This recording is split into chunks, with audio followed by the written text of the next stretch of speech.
आज हम पढ़ेंगे केमिकल प्रॉपर्टीज़ ऑफ एसिड्स यानी एसिड के केमिकल प्रॉपर्टीज़ के बारे में। इससे पहले हमने पढ़ा था एसिड का कुछ बेसिक इंट्रोडक्शन और साथ ही साथ पूरा इंडिकेटर्स को कवर किया था, साथ ही साथ कुछ एक्सपेरिमेंट भी किए थे इंडिकेटर को समझाने के लिए। अगर तुमने वो वीडियो नहीं देखी तो लिंक डिस्क्रिप्शन में, जल्दी से जाओ देख लो।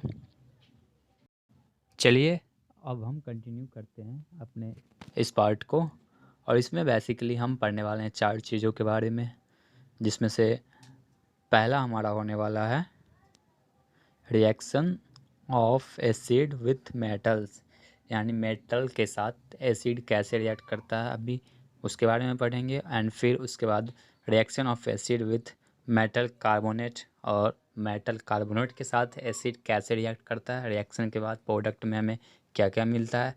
And next reaction of acid with hydrogen carbonate, उसी को हम बाइकार्बोनेट भी बोलते हैं, यानी कि एसिड का मेटल हाइड्रोजन कार्बोनेट, यहाँ मेटल छूट गया, नोट कर लेना, उसके बारे में पढ़ेंगे। तो फर्स्ट हमारा है reaction of acid with metal, यानी मेटल के साथ एसिड कैसे रिएक्ट करता है और रिएक्शन के बाद प्रोडक्ट में हमें क्या मिलता है, अभी इसको पढ़ेंगे। सबसे पहले देखो, when acid react with metal they gives hydrogen gas along with respective salt, यानी जब एसिड किसी मेटल से रिएक्ट करता है तो वो हाइड्रोजन गैस को रिलीज़ करता है और साथ ही साथ मेटालिक सॉल्ट फॉर्म करता है। रिस्पेक्टिव सॉल्ट का मतलब हुआ जिस मेटल से वो रिएक्ट कर रहा है उसका मेटालिक सॉल्ट वो फॉर्म करता है, और साथ ही साथ हाइड्रोजन गैस को लिबरेट करता है, हाइड्रोजन गैस रिलीज़ होता है।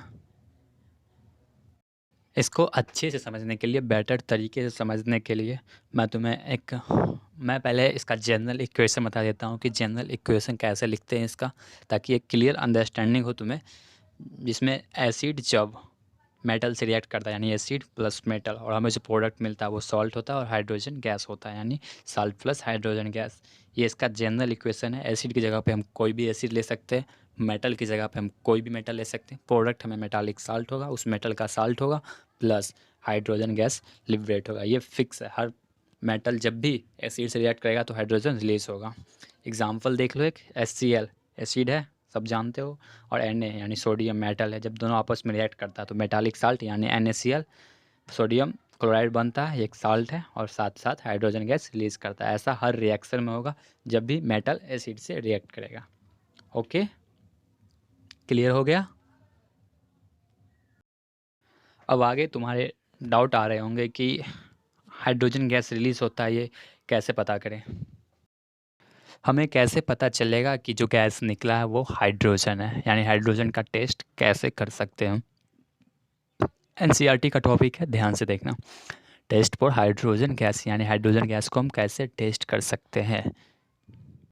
हाइड्रोजन गैस का एक कैरेक्टरिस्टिक प्रॉपर्टी होता है, यानी जब भी हमें हाइड्रोजन गैस के बारे में पता करना होता है कि ये गैस हाइड्रोजन है या नहीं, तो हम उसे जलाकर चेक करते हैं। जलाने के बाद वो पॉप साउंड के साथ बर्न करता है। जब भी पॉप साउंड के साथ बर्न करेगा हम कहेंगे गैस हाइड्रोजन है। जो गैस निकल रहा है उसको जलाने पे अगर पॉप साउंड आता है तो वो हाइड्रोजन गैस होगा। यानी if the gas Burns with pop sound it confirms the evolution of hydrogen gas. Same thing है, जब भी कोई गैस पॉप साउंड के साथ जलती है तो ये कंफर्म करती है कि यहाँ पे इवोल्यूशन ऑफ हाइड्रोजन गैस हुआ, यानी हाइड्रोजन गैस का इवोल्यूशन हुआ है, हाइड्रोजन गैस रिलीज हुआ है। अब आगे नेक्स्ट है कि burning with pop sound is the characteristics test for hydrogen gas, यानी हाइड्रोजन गैस का जो कैरेक्टरिस्टिक टेस्ट है जिससे हमें पता चलता है कि ये हाइड्रोजन गैस है, उसका यही है कि वो पॉप साउंड से जलता है। सेम थिंग है, जो पहले बताया वही बार बार रिपीट हो गया, इसमें कुछ नया नहीं था। चलो तुम्हें क्लियर हो गया होगा, अच्छे से आगे बढ़ते हैं। अब नेक्स्ट टॉपिक हमारा होगा reaction of acid with metal carbonate, यानी मेटल कार्बोनेट के साथ एसिड कैसे रिएक्ट करता है। सिर्फ मेटल के साथ एसिड कैसे रिएक्ट करता था हमने क्लियर कर लिया, उसमें क्या था कि साल्ट और हाइड्रोजन गैस फॉर्म होता है। लेकिन जो मेटल कार्बोनेट आए, मेटल का कार्बोनेट के साथ एसिड कैसे रिएक्ट करता है ये, when acid react with metal carbonate it gives salt water and carbon dioxide. जब एसिड मेटल कार्बोनेट से रिएक्ट करता है तो हमें प्रोडक्ट में वही सेम मेटालिक साल्ट प्लस इस बार हाइड्रोजन गैस की जगह हमें वाटर मिलती है H2O, एंड कार्बन डाइऑक्साइड साथ में रिलीज़ होता है। ये मेटल मेटल और मेटल कार्बोनेट दोनों का जनरल इक्वेशन अलग अलग होगा। तो अभी हम इसका जनरल इक्वेशन देखेंगे। जनरल इक्वेशन में सबसे पहले कोई एसिड हम लेंगे। मैं जनरल इक्वेशन लिख देता हूँ, तुम लोग नोट कर लेना।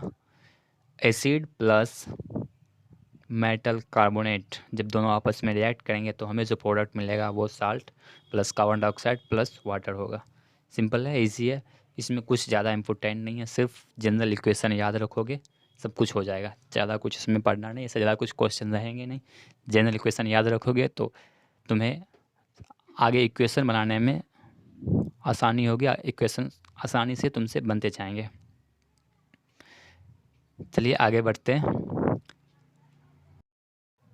नेक्स्ट टॉपिक हमारा होगा कि reaction of acid with metal hydrogen carbonate, यानी मेटल हाइड्रोजन कार्बोनेट यानी मेटल बाइकार्बोनेट से एसिड कैसे रिएक्ट करता है, ये हमारा टॉपिक था।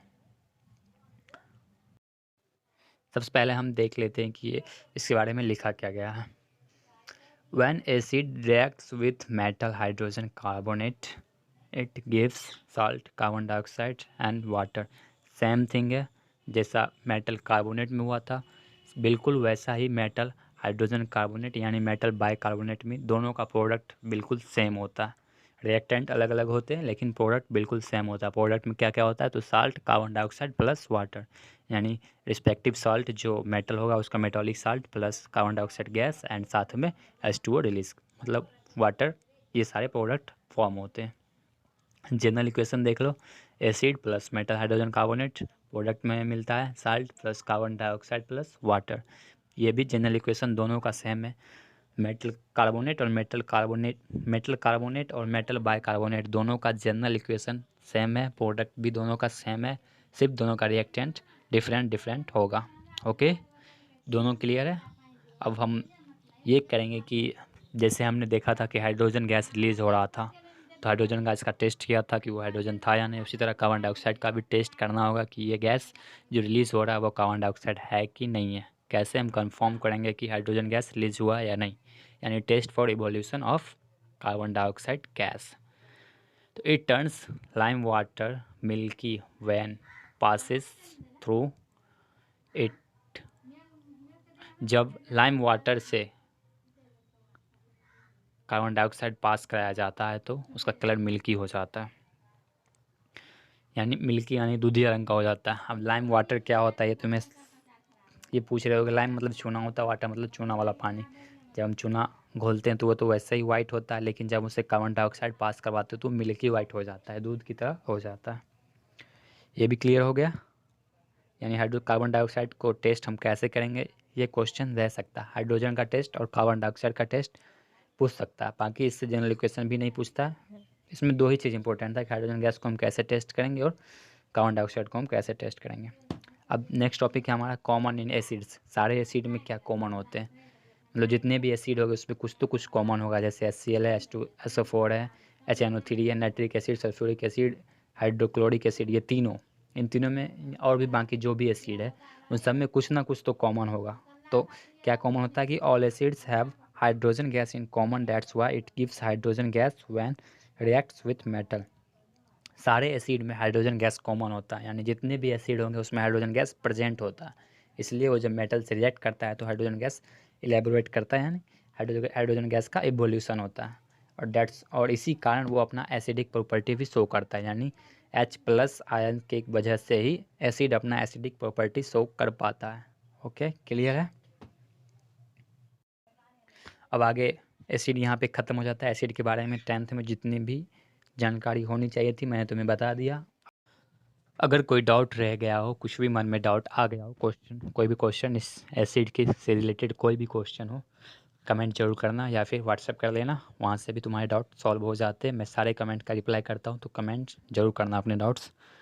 तो चलिए मिलते हैं अपने नेक्स्ट वीडियो में जहाँ हम पढ़ेंगे बेस के बारे में, लेकिन उससे पहले चैनल को ज़रूर सब्सक्राइब कर लेना ताकि वीडियो जैसे ही डाले तुम्हें नोटिफिकेशन मिल जाए, वीडियो मिस ना हो। Okay, bye bye.